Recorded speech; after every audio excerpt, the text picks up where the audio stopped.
안녕하세요. 단국대학교 글쓰기센터의 신미섬입니다. 오늘은 책 읽기와 글쓰기 세 번째 시간입니다. 기존에 말씀드린 두 가지 주제가 주로 책 읽기와 관련된 것이었다면 이번 영상부터는 글쓰기에 방점을 둔 영상을 제작할 예정입니다. 오늘의 주제는 비평문 쓰기입니다. 이의 제목도 비평문이 두려운 그대에게로 잡아보았습니다. 참고로 이 제목은 유시민이 쓴 유시민의 글쓰기 특강 책에서 힌트를 얻었음을 밝혀드립니다.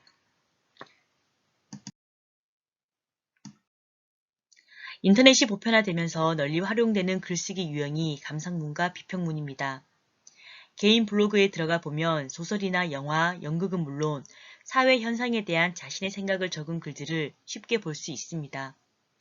이것들 중에는 작품 혹은 사회 현상에 대해 지극히 개인적이고 주관적인 감상을 적은 것이 있는가 하면 나름의 안목을 가지고 다른 책들을 참고하면서 수준 있는 글을 작성한 것도 적지 않습니다. 이것은 감상문과 비평문의 차이라고 하겠습니다.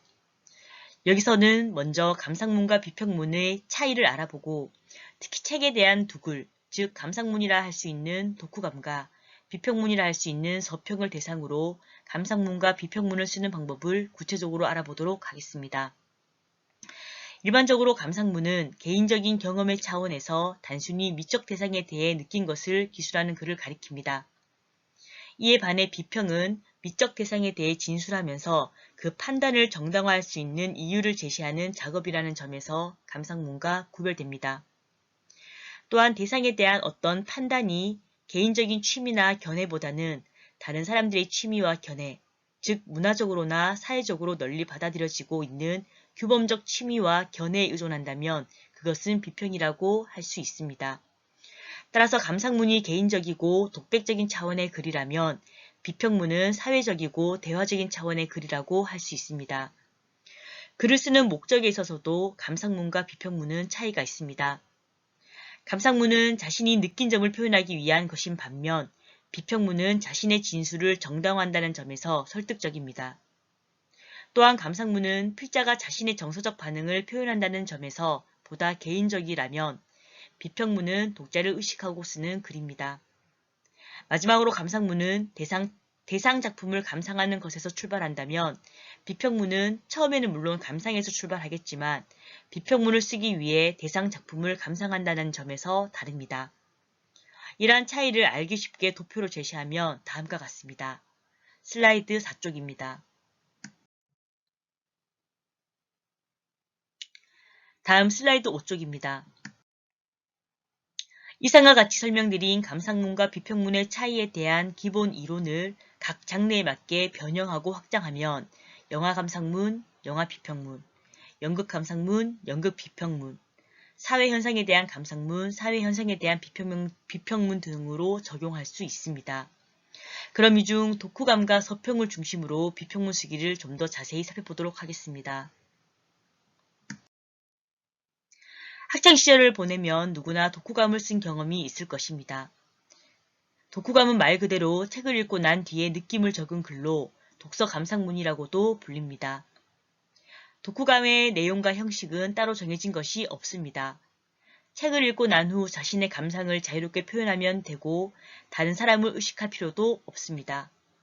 따라서 독후감은 일기 형식이나 편지 형식, 대담 형식 등 어떤 형식으로든 표현하는 것이 가능합니다. 중요한 것은 자신이 읽은 책에 대한 내용을 자신만의 방식으로 표현하고 기록하는 것입니다. 이렇듯 독후감이 개인적이고 주관적인 글이라면 서평은 다른 사람과의 소통을 의식하며 쓰는 글입니다. 서평은 책이 가지는 의의와 가치에 대한 평가를 목적으로 합니다. 따라서 서평은 새로 나온 책을 대상으로 이루어지는 경우가 많지만 반드시 또 그런 것만은 아닙니다. 오래전에 출간된 책이라도 그 책이 가진 의의와 가치가 가려져 있다면 서평을 통해 그것을 새롭게 조명하고 널리 밝히는 것도 필요한 일입니다. 더욱이 오늘날과 같이 지식과 정보의 홍수시대에는 좋은 책을 선별하여 알려주며 책의 핵심적 내용과 가치를 짚어주는 일이 더욱 중요할 수밖에 없습니다. 서평은 독후감과 달리 객관적이며 논리적인 형식을 갖습니다. 서평은 책의 내용을 객관적으로 소개하고 비판적으로 평가하여 그 책이 가진 장단점을 소개하고 알려야 합니다. 이런 점에서 독후감이 개인적인 감상문이라면 서평은 소통을 목적으로 하는 비평문이라고 할 수 있습니다. 그러나 서평이 일반적인 비평문과 다른 점도 있습니다. 그것은 서평이 책에 대한 소개와 흥미를 불러일으켜 많은 사람들이 그 책을 읽도록 하는 일종의 마중물 역할을 한다는 것입니다. 깊은 샘에서 물을 끌어올리기 위해 한 바가지의 물을 붓듯 서평은 그 책의 가치를 알아볼 독자를 더 많이 이끌어내기 위해 마중물의 구실을 해야 합니다. 그렇다면 서평은 어떻게 쓰는 것이 좋을까요? 일반적으로 독후감이 책에 대한 간략한 요약과 그에 대한 자신의 느낌을 자유롭게 쓰는 것이라면 서평은 객관적이고 논리적이며 독자를 의식하고 써야 하는 그림만큼 어렵게 느껴질 수밖에 없습니다. 일정 단계를 넘어선 서평가들은 제각각의 색깔을 가지고 관점이 뚜렷하면서도 자유로운 형식의 서평을 쓰지만 처음 시작하는 단계에서는 다음과 같은 점에 유의하여 쓰는 것이 좋다고 생각됩니다. 우선 서평의 전체적인 기본 구조는 제목, 책 내용의 요약 및 발췌, 저자 및 책의 맥락 소개, 그리고 서평자의 관점 등입니다. 이것을 순서대로 작성하는 것이 일반적이지만 그 순서는 바뀔 수 있습니다. 이것을 하나하나 살펴보도록 하겠습니다. 슬라이드는 8쪽입니다. 먼저 제목을 설정하여 서평의 대상이 되는 책을 밝히고 서평의 핵심적인 주제를 제시하도록 해야 합니다. 이때 제목은 기사문에서와 마찬가지로 책의 핵심적인 내용을 드러내면서도 독자의 흥미를 끌 수 있는 것이 좋습니다. 표제와 부제를 사용하는 것도 좋은 방법입니다. 대통령의 글쓰기 책으로 유명한 강원국 선생님의 책을 보니 제목은 섹시해야 한다고 했습니다. 즉 남의 이목을 끌어야 한다는 뜻입니다. 그 다음 단계로 할 것은 책의 내용에 대한 요약입니다. 독후감에서도 책의 내용에 대한 요약이 들어갑니다. 그러나 독후감에서 이것은 내가 가장 인상 깊게 읽은 부분에 초점이 맞춰진다면 서평은 저자의 의도와 책의 핵심에 초점을 둡니다. 즉 책에 대해 내가 주관적으로 느낀 것이 아니라 책의 의도와 핵심을 객관적으로 파악하는 것이 중요하다는 것입니다. 이를 위해서는 책의 내용을 발췌하는 것도 좋은 방법입니다. 책의 내용을 직접 인용하는 것은 책의 내용을 객관적으로 전달하는 것은 물론 독자로 하여금 책을 직접 읽고 싶은 마음을 유발하는 데도 효과적이기 때문입니다. 다음 서평에서 빼놓지 말아야 할 또 하나의 것이 저자 및 책의 맥락에 대한 소개입니다. 서평을 읽는 독자는 서평의 대상이 된 책을 읽어본 사람일 수도 있고 그렇지 않은 사람일 수도 있습니다.